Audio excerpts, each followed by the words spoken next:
困过身，曲折拍扁叫我跌入尘，拘我魂，条条规训叫我忍了吞，笑我的虔诚，迈不出家门，要不正要我忍，浑身的走完这一生。可是我听见风来自海上和天空，他说别低头，低头便入牢笼。你是海浪，也是长风，怎可以上锁了？那心不服，管不住，是我眼中的刀锋。这世界容不下，那就刺破它吧。我的苦笑，我的疼痛，终将转身。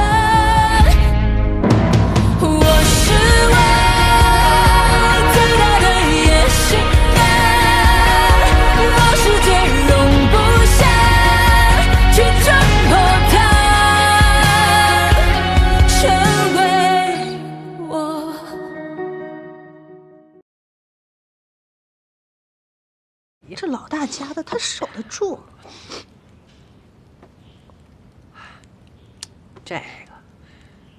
这难说呀，年轻啊。哎呀，我的姐，我说的不仅仅是看人，还有我姐夫留下的那些财产，你也得看紧喽。别让老大家的都搬回娘家去了。老二家的啊，你上门口看着点儿去呀，别到时候娘家人搬走什么东西，我都不知道呢。哦，去。还有姐，这平日里呀，这家里只有孤儿寡母的，都没个老爷们儿。你千万不敢对外漏财啊，让人知道了惦记，听见没有？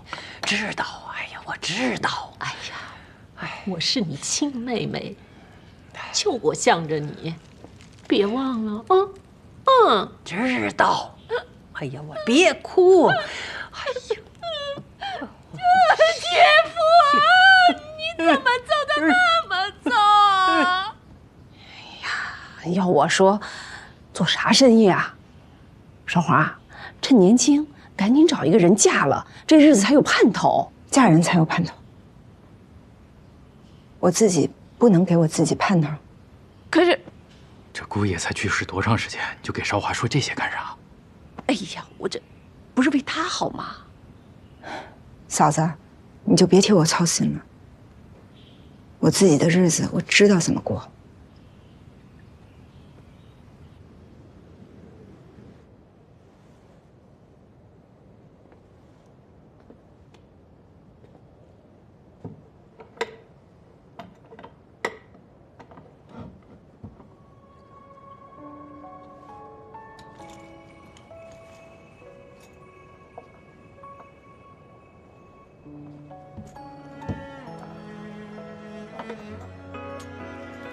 这个是我这几年存的私房钱，给你拿去花。哦，我不能要。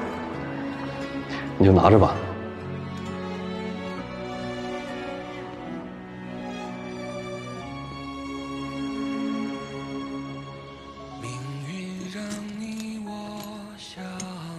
我知道，我给你添置的这些首饰你不稀罕，但是还是带着吧，万一手头紧，还可以卖了换钱。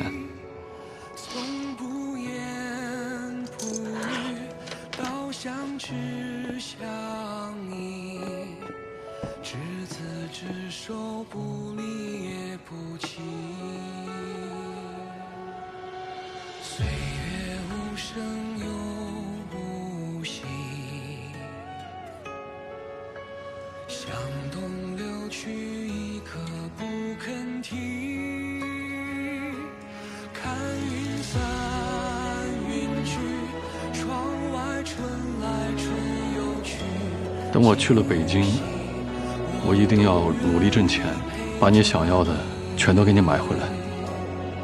你放心吧，我这辈子都会对你好。我发誓。你看你的手那么冰，你说你出去那么久，你怎么不多穿点呢？你把自己冻坏怎么办呢？你就不怕爹把你的腿给打断了？如果你救不出二宁，你肯定会难过。相比腿断，我更怕让你伤心。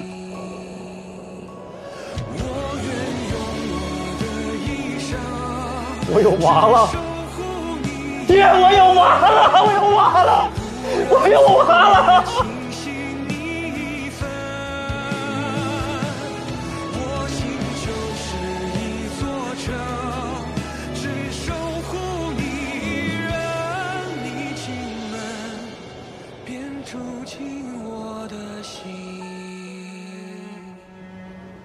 从今天开始啊，以后每天早上起来的早饭，就按照这个定规定量来啊。喝中，喝中。娘，这也太少了吧？这还少啊？不少。你们俩吃粗粮，我跟轩轩吃精粮。为啥？为啥？就是为咱家里没钱了。喝粥，喝，趁热喝。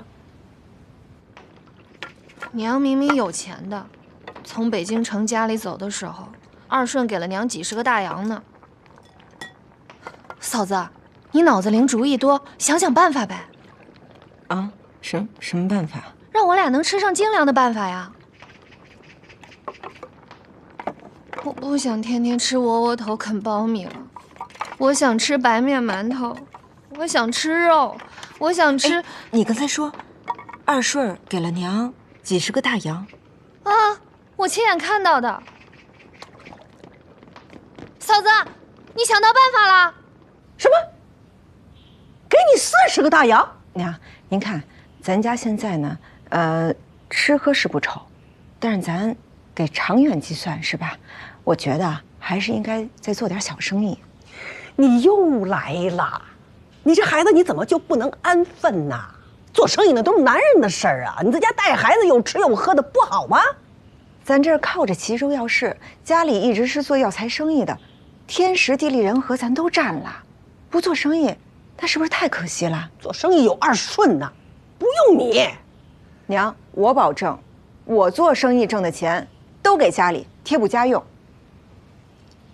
二顺给的钱现在够家里用。不，那我这不还和宋平吃着粗粮呢吗？谁家过日子不精打细算的呀？娘，这样吧，我给您写张借条，行不行？我保证3个月连本带利40个大洋都还给您，行吗？不行。你做生意，你亏了本怎么办呢？你写借条，你到时候还不上怎么办呢？我还真上官府，我告你去。你到时候你告诉我，你这钱你补贴你娘家用了，我跟谁要去？不行，娘，从今天开始，没有我的允许，你不允许迈出这个大门一步。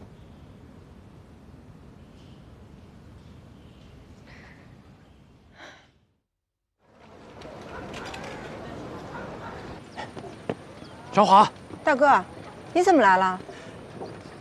娘病了，说让你回去看看。啊，这前2天还好好的，怎么回去就病了呢？大哥，我跟你说话呢，娘到底得什么病啊？严不严重啊？不严重，就是受点风寒。她呢，总是闹着要见你，没别的。那就好。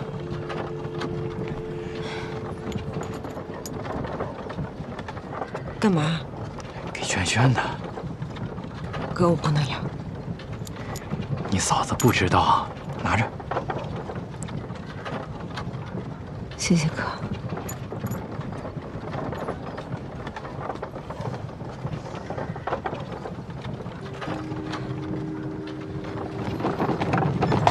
停车！哎，小华，你干嘛去？我给娘买药，顺便看看。哎，不用了。易掌柜，你看我们这瓷碗成色。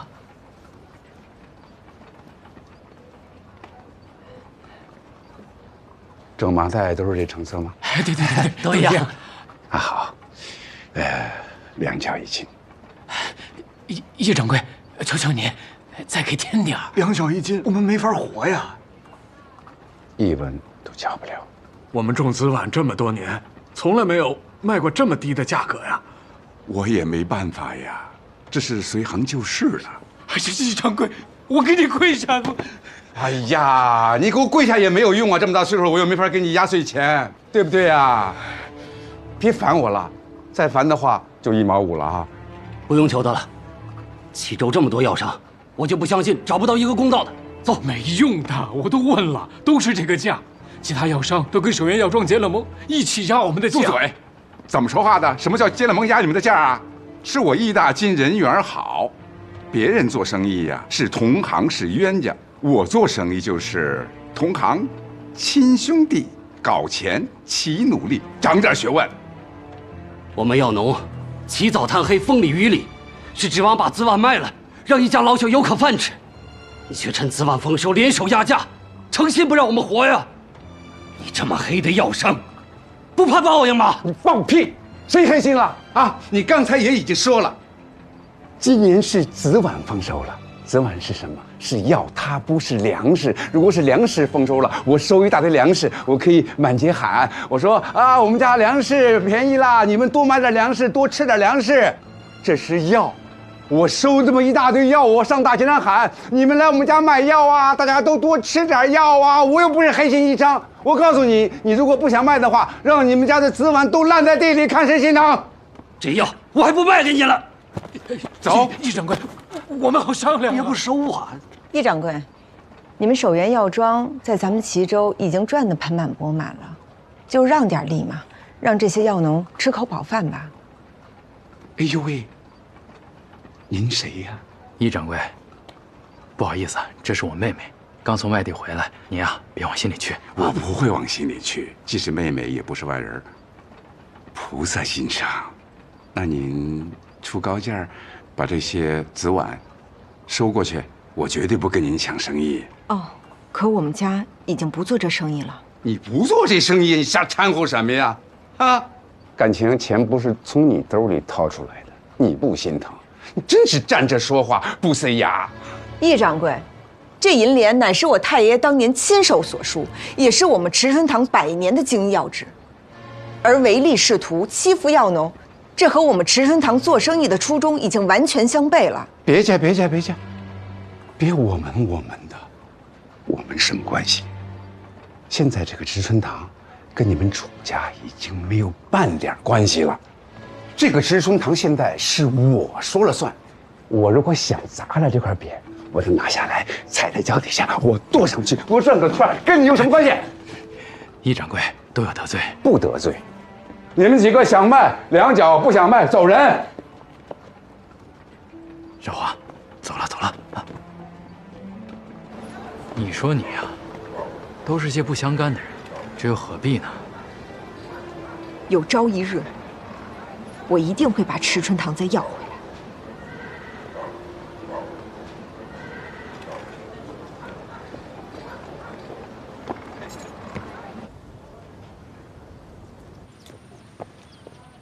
娘，啊，您这都受风寒了，您还在这院里坐着？哎，娘没事儿。您没生病，什么意思啊？娘等你呢，你嫂子给你寻了一门亲事，这不，媒婆都来家了，想看看你。哎呀，妹妹，你回来啦！嘿。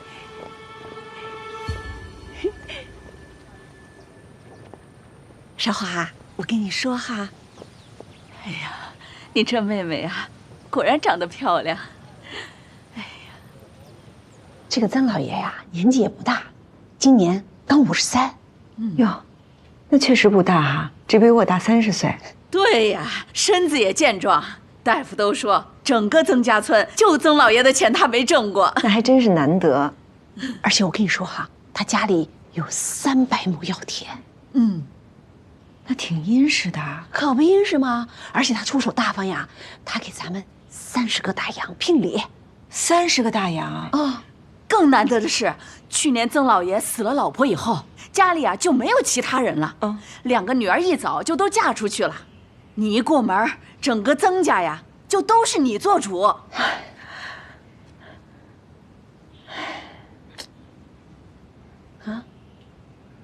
可是我这丈夫啊，才死没多久，我这马上另嫁的，这让旁人听了，该怎么说我呀？就是啊，韶华，就算要改嫁的话，也得再过几年吧。哎呀，妹，你要再过几年，我跟你说，你的脸蛋可就不是现在这样了啊！那个时候，你要再想找曾老爷这样的家，难了。再说了，那曾老爷都50好几的人了，还想着赶紧再有个儿子呢。我说大侄女儿，就算是你能等，人家曾老爷可不愿意等。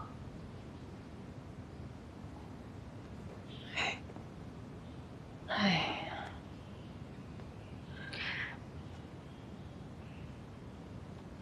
耳听为虚，眼见为实，我想亲自见见这曾老爷。如果真像你们说的那么好，这事儿他也不是不可能。大侄女儿，你想什么时候见？择日不如撞日，今天就行。行。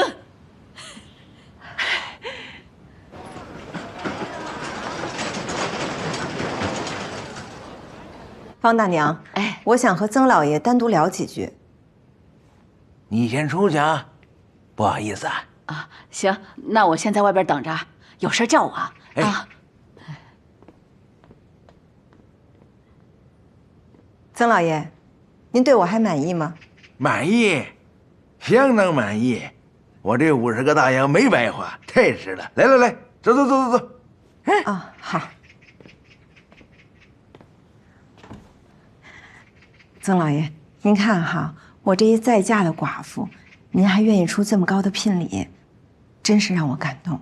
别光感动啊，赶紧把事儿办了呀！我一看呀，曾老爷您就是个好人。我是大好人，我的好多着呢。成亲以后啊，你就发现了。啊，所以您既然是个好人，那我就不能害您了。这有些事儿啊，我必须提前告知您一声。你说，这小的时候哈，人家给我算过一命，说我呢命犯孤臣寡宿，在家克父，出嫁克夫。算命的事儿也不太准。我一开始哈也是这么想的，但后来发生了一些事儿啊，让我不得不信了。我7岁的时候，爷爷就过世了；14岁，爹死了；出嫁以后，到了陈家，我那公公和丈夫都没了。真的？这方大娘没跟您说呀？看来你这命挺硬啊，我也无福消受。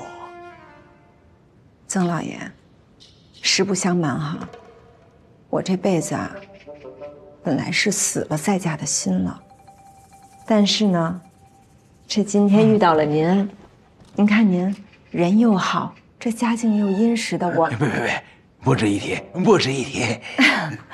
曾老爷，您是不是误会了？哎，我可不想害您啊，我就是想着这肥水不流外人田，咱俩虽然没有缘分，但我倒是觉得我有个表姐和您很合适。你还有个表姐啊？她怎么样？我那表姐呀，年龄跟我相仿，相貌上比我呢只能有上没有下的，关键是，她这人呀长了一脸的福相。这算命的说她啊，旺夫又旺子，命中注定有2儿子，能生2儿子啊！您要是不信啊，您可以去我们府家看看。您要是能看中的话，这聘礼呀，只收您20个大洋。才要20个大洋？这钱多钱少的嘛，就是个意思。主要是看您人太好了，想把您啊留在我们家里。那曾老爷，您看您什么时候有空啊？今天是初1、初2、初3、初4我去你们家。好，那就这么定了。不过曾老爷，这事儿可绝对不能外传，尤其是不能让你方大娘知道了。这又是为啥呀？您有所不知，这方大娘啊，一心想把我表姐介绍给她侄子，可我表姐不太情愿，这两家人正因为这事儿掰扯呢。倘若是让她知道把曾老爷介绍给我表姐，我怕她坏了您的好事儿。绝口不提。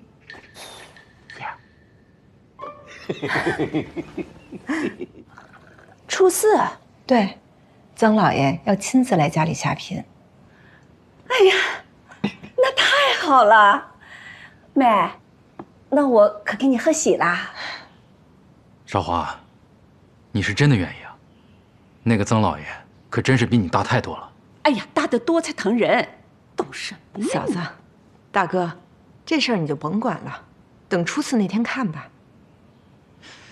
那我得赶紧去找方大娘，我得问问她得准备些啥。大嫂，方大娘这事儿可不能跟她说了。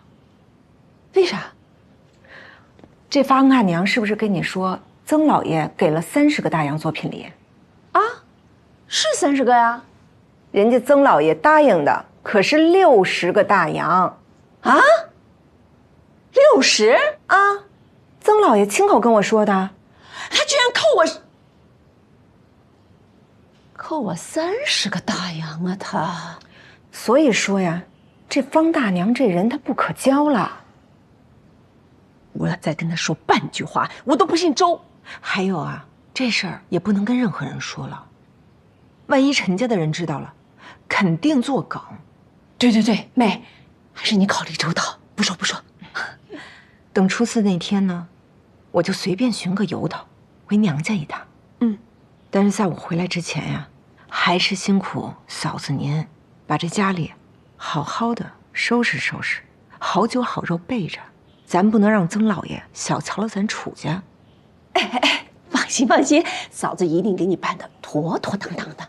这曾老爷比陈家有钱，人还大方，若是这门亲事能结成啊，这以后咱楚家需要帮衬，就凭我的本事，定能让他服服帖帖。哎呀，太好了，妹，你终于开窍了。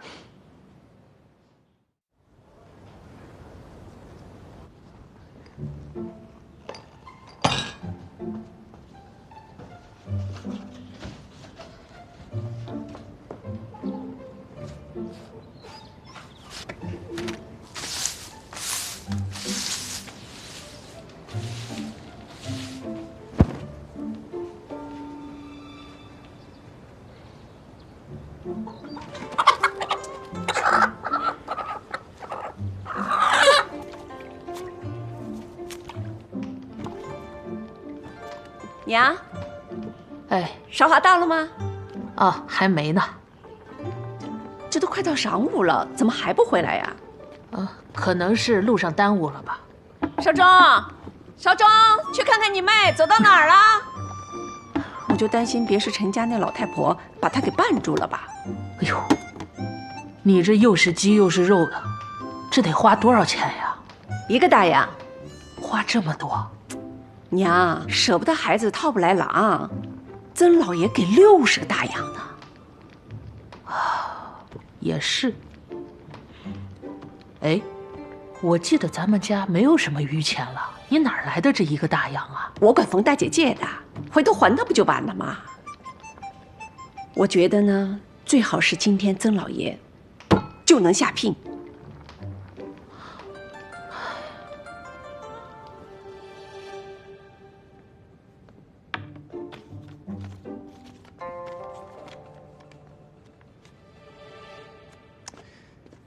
我说你至于吗？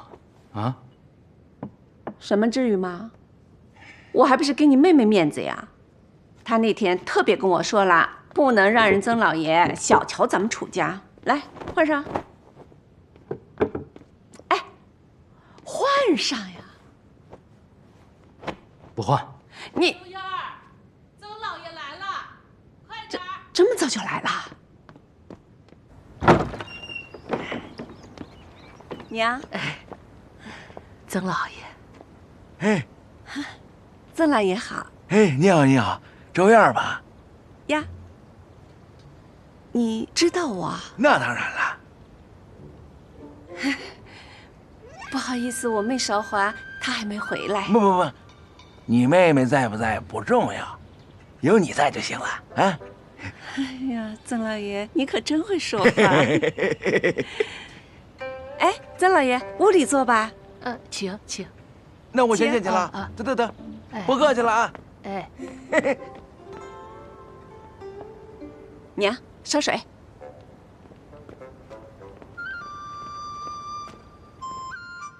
曾老爷，我家妹妹提到您真是赞不绝口，对这门亲事呢也是特别的满意。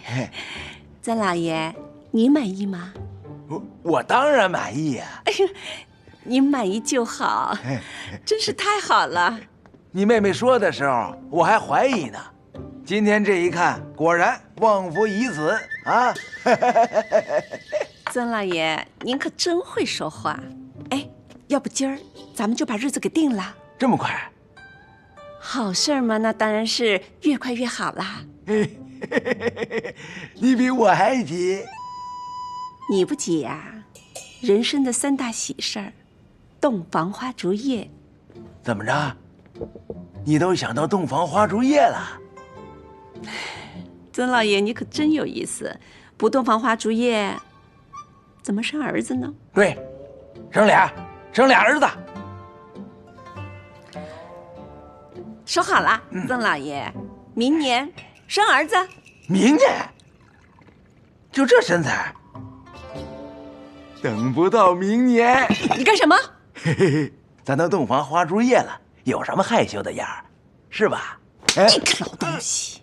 看这笔要这么拿，看树，那给我真给我认上，那个树啊，就说那个媒婆啊，那脑子有问题呀。人家男人好好的，他把那个媳妇儿介绍给那个老头，那老头还上门提亲呢。啊，当着人家男人的面提亲，可不吗？还到人家里还动手动脚的，哎呀，真丢人！哎，娘哪个村子的事儿？楚韶华，你干的什么事儿？你还敢算计我？楚韶华，我这儿跟你没完！啊，我还跟你没完呢！你敢打我？我是你嫂子！你要真把你自己当成我嫂子，你就做不出来这种下流的事儿。我告诉你，今天我婆婆和我弟妹都在场，我要是把你做的好事说出来，恐怕想打你的就不止我一个了。我那是为你好，哼，为我好还是为你自己好，大家心里都清楚。周燕儿，我警告你，这次这事儿只是一个小小的教训，往后你要还想再跟我这儿打馊主意，我有的是办法收拾你。行，楚韶华，我也告诉你，从今以后，我和韶忠和你一刀两断，我们没你这门亲。干嘛？给我滚！别跟我得意，有你哭的时候。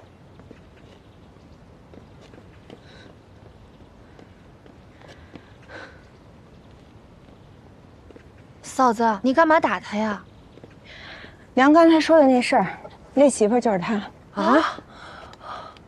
我一回来就明确告诉过他，我呢只想带着轩轩好好的过日子，其他什么都不想。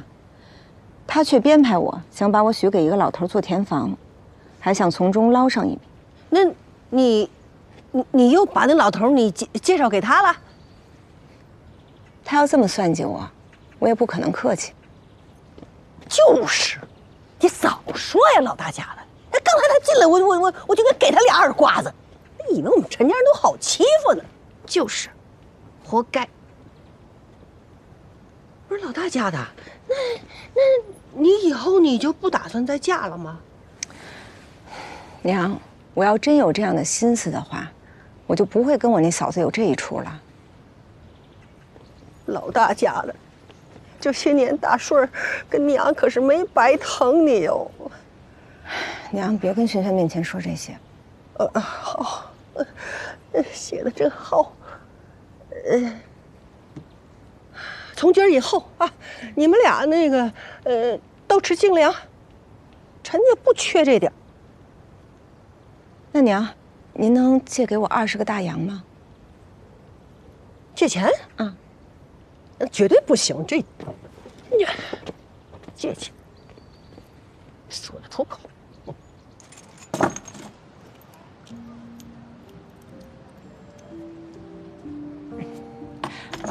这些多少？死当还是活当啊？死当多少钱？活当多少？死当25大洋，活当15大洋。这些首饰，置办的时候至少得100大洋呢。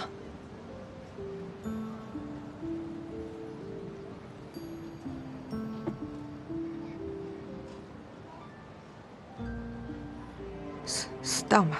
得嘞，破铜烂铁一堆，死当25大洋。等等，再加上这个，这么着，我再给你加1大洋，一共是26大洋。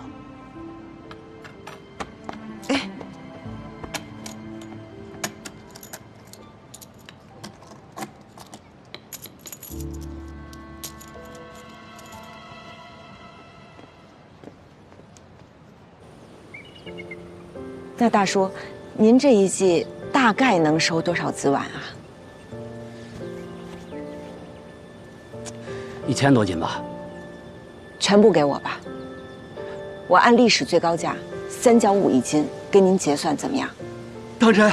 当然，我们可以立约为证，而且我现在就可以付您1成的定金。等齐州要事结束那一天，我将付起所有的尾款。好好好，太好了。但是啊，我可有条件的。第一，就您这些子碗，不能再给其他人了。第二，您给先交货。第三，咱们之间所有的约定，必须严格保密，不能告诉任何人。没问题。用还没有交货的生药抵押，我们从来没有做过这样的生意。所谓抵押，不过是以物质钱。虽说生药抵押没有先例，但我手上这批子碗，的的确确是值350大洋的，并不违背以物质钱的根本。但是子碗的价格有高有低啊。那就按上一季子碗的价格2角1斤来计算，我手上这批1000多斤的子碗，价值怎么也有200大洋了。而药市上从来都是上一季涨的，下一季必跌；上一季跌的，下一季必涨。所以你们银号并无风险。我最多只能给你150大洋。也行。各位大哥，我这手上是1成的定金，一共是150个大洋。我也没别的要求，就是希望您把手里这4000多斤的子碗，收割之后全部都给我，账期到药市最后一天。我以这4000多斤子碗做抵押。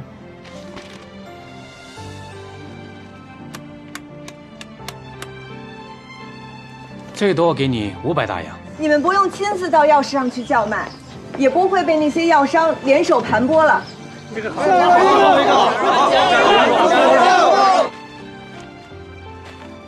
我借4000大洋，以我手上的15000斤齐州子碗做抵押。15000斤，也只值1500大洋啊！这齐州的药市马上就要开市了，也不知道子碗的价格能不能涨点儿。你一个开典当行的，怎么关心起子碗了？你是有所不知啊，我手里面有1万多斤子碗呢。你还别说，我手里还有4000多斤呢。我手上也有齐州子碗，倒是不多，只有1000多斤。哟，奇了怪了，你们手上怎么都有齐州子碗？不会你们都要改行做生药生意吧？对呀，你们手上怎么也有啊？我的齐州子碗是陈家村的陈大少奶奶来抵押的。哎，我的钱也是放给她的，也是以齐州子碗做的抵押。不会你的生意也是跟他做的吧？坏了，正是他。那有问题啊！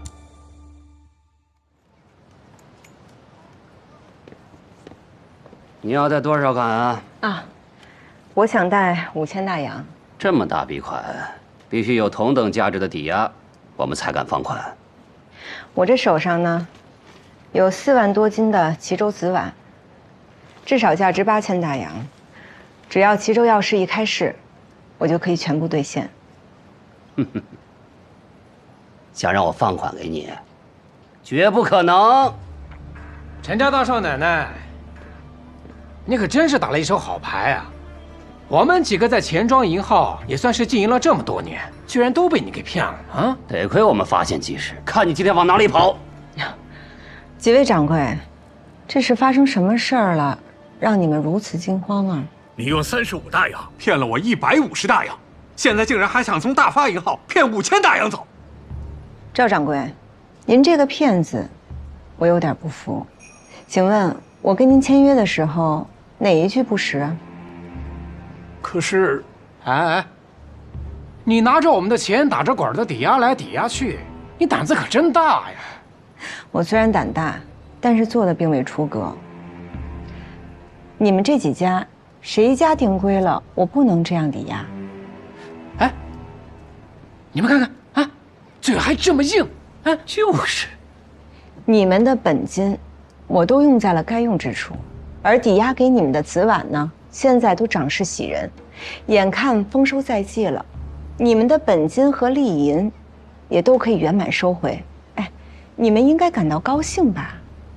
可你这么做，知不知道这风险有多大？当然知道。如果今年齐州紫碗的价格跌破2角，那我就颗粒无收，你们也只能收回本金。但是如果跌破了1角8，那我们大家都有亏损。哎呦，姑奶奶，这钱我不放了，你退给我吧。哎，我的钱你也退给我。听这话意思是要违约啊？哎，这话要是传出去了，正康钱庄和双福典当行的名誉可都是大打折扣的，而你们在这一行的名声也都会有损失。老孙老钱，稍安勿躁啊！不要冲动啊！哎，顾不了那么多了，你是区几百大洋，我可是上千的。我的也是啊。不过话说回来，你们贷给我的款子，我已经全都给药农了，我现在身上可是一文都不剩了。你，我知道你在怕什么，您不是就怕今年齐州紫碗的价格跌破2角吗？但我有办法，不仅让今年的价格不跌，我还甚至能让今年的价格远超历史最高价。有什么办法？其实去年紫碗的价格大跌呢，那都是因为药商们联手压价所致。那我们今年可以以其人之道还治其人之身呀，把价格抬上去。这怎么抬呀？那就需要李掌柜帮忙了。我？只要您能把5000大洋贷给我，让我把这一季的紫碗都收完了，那今年齐州紫碗的价格就是我说了算。贷给他，老李。不是，你们刚才还在这……哎，老李，你必须得贷给他，要不然我们大家都完了。5000大洋呢？不是还有4万斤的齐州紫碗吗？那万一卖不出去呢？卖不上价呢？哎呀，老李，只要你进来，那一切就都不是问题了啊！这样吧，李掌柜，如果您肯贷给我，让我把这一季的紫碗都收完，那你们的利银，我可以再上付1成。老李，如果你现银不够，我可以拆借给你啊！老李，去年你求我办事儿，我可都答应了，今天是你还情的时候。不是，老李，别犹豫了，这买卖准赚，可以进。那5000也太多了，4000够吧？足够。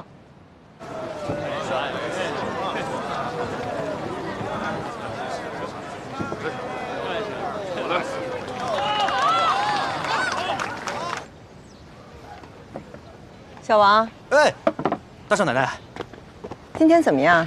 哎，我跟您说啊，今天来了好几波客人，价格给的都挺高的，最高开到4角一斤。但我按照您的吩咐，把他们都打发了。好。大少奶奶，我想问问，您到底多少价格才肯卖啊？大少奶奶，有客人。谁是主事的？是你，易掌柜，好久不见。是啊，好久不见，长出息了。我说怎么着，这个齐州城的这个紫碗看不见的，原来都在你这儿啊！哎，请坐。是啊，一共10多万斤吧。哎呀，你自个儿收这么多，卖得出去吗？这不您都上门来了。我上门来了，我是听说你这儿好多货卖不出去，乡里乡亲的，我是过来帮你个忙。这个价钱呢，就按去年的价钱，2角一斤，全给我啊。紫碗今日的最新价是4角一斤，而且还买不到。这种谣言你都信呐？我跟你说呀，今年的紫碗品相不好，价钱比去年还低呢。小王，把那个给我。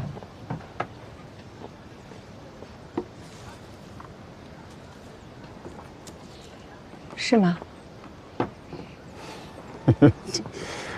咱不说这个了哈。我这个人呢，心肠软，您呢也是年轻守寡，也不容易。我再跟你加1角，3角一斤。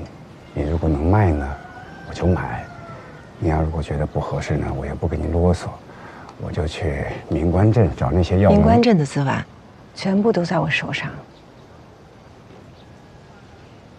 那就郑章镇，郑章镇的也都在我手上。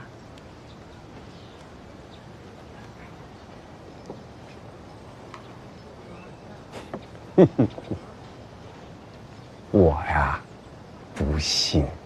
那要不要我把跟那些当地药农签的契约给您看一下？嗨，不用，那个契约就是摁个手印的事情，这个事情我信你。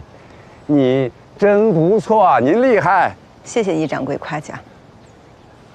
那这样吧，我再给你加1角，4角，那可比去年翻了1倍了。不好意思，易掌柜，今年的紫碗我不卖。